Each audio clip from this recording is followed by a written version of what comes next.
Pemirsa Sanah, meski dalam kondisi pandemi, suasana gembira di Hari Raya Idul Fitri begitu terasa di hampir seluruh daerah di tanah air. Demikianlah memang seharusnya.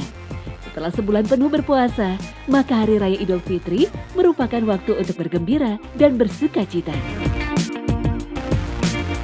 Itu sebabnya, di hari pertama Hari Raya Idul Fitri, kaum muslim dilarang untuk berpuasa.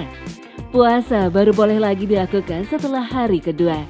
Inilah puasa sunnah untuk mendekatkan diri kepada Allah SWT. Rasulullah SAW juga bersabda dalam hadis qudsi, "Dan senantiasa hambaku mendekatkan diri kepadaku dengan amalan-amalan sunnah sehingga aku mencintainya." Hadis riwayat Bukhari. Oleh karena itu, untuk mendapatkan kecintaan Allah Ta'ala, maka lakukanlah puasa sunnah setelah melakukan yang wajib. Di antara puasa sunnah yang Nabi SAW anjurkan setelah melakukan puasa wajib, puasa Ramadan adalah puasa 6 hari di bulan Syawal. Puasa 6 hari di bulan Syawal ini sangat istimewa. Hal ini dapat dilihat dari sabda Rasulullah SAW dari sahabat Abu Ayyub Al-Ansari. Beliau SAW bersabda, "Barang siapa yang berpuasa Ramadan kemudian berpuasa 6 hari di bulan Syawal, maka dia berpuasa seperti setahun penuh." Hadis riwayat Muslim. Lalu, seperti apa perhitungannya? Sehingga puasa Ramadan ditambah 6 hari bulan Syawal seperti puasa 1 tahun penuh.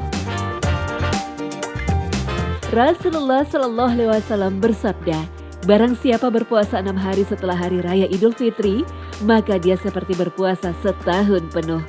Barang siapa berbuat 1 kebaikan, maka baginya 10 kebaikan semisal."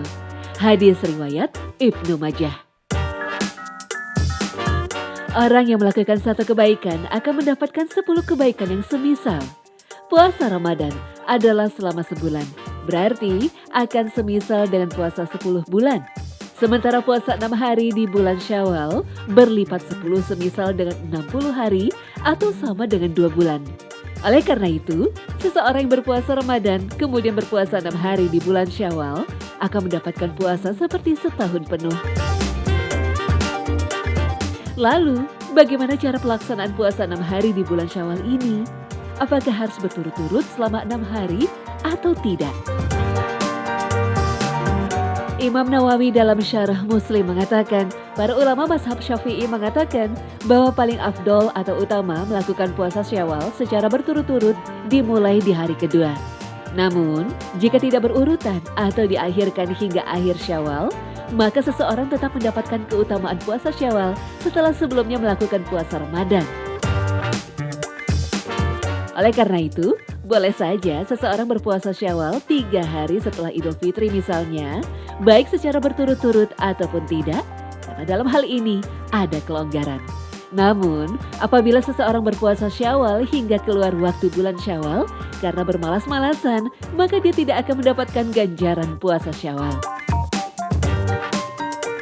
Lalu, bagaimana jika puasa qadha atau mengganti hutang Ramadan diniatkan berbarengan dengan puasa Syawal? Apakah puasa dengan 2 niat langsung ini dibenarkan dalam syariat? Tidak boleh melakukan puasa 6 hari di bulan Syawal dengan niat ganda, yaitu untuk puasa sunnah dan mengqadha puasa Ramadan yang pernah ditinggalkan. Karena baik puasa Syawal maupun qadha puasa Ramadan merupakan ibadah yang berdiri sendiri dan diperintahkan agar dilaksanakan secara khusus. Tidak boleh digabungkan atau dijalankan secara bersamaan dengan ibadah lain yang bentuk pekerjaannya sama. Berbeda dengan amalan-amalan lain seperti puasa Senin Kamis, salat tahiyatul masjid, mandi Jumat, salat sunnah wudhu, dan lain-lain yang tidak diperintahkan secara khusus. Tetapi yang diperintahkan hanya melakukan pekerjaan tertentu dalam kesempatan tertentu saja. Misalnya, salat tahiyatul masjid yang asal perintahnya adalah untuk menunaikan salat sebelum duduk di dalam masjid, maka boleh digabungkan dengan salat yang lain, salat sunnah apapun itu. Tidak harus salat tahiyatul masjid, mungkin bisa saja dengan salat sunnah rawatib atau sunnah lainnya. Meskipun demikian, mengerjakan salat tahiyatul masjid secara khusus tetap lebih utama. Rasulullah Shallallahu Alaihi Wasallam bersabda, jika salah seorang dari kalian masuk masjid, maka hendaklah dia sholat 2 rakaat sebelum duduk. Hadis riwayat Bukhari dan Muslim. Hal ini tentu berbeda dengan puasa Syawal dan qada puasa Ramadan yang masing-masing dari keduanya diperintahkan dengan dalil khusus. Di samping itu, bila puasa Syawal digabung dengan qada puasa Ramadan, tentu tidak akan tercapai keutamaan puasa setahun penuh. Karena jumlah total hari puasa hanya sebulan, yang jika dikalikan 10 menjadi 10 bulan saja, bukan 12 bulan. Wallahu a'lam.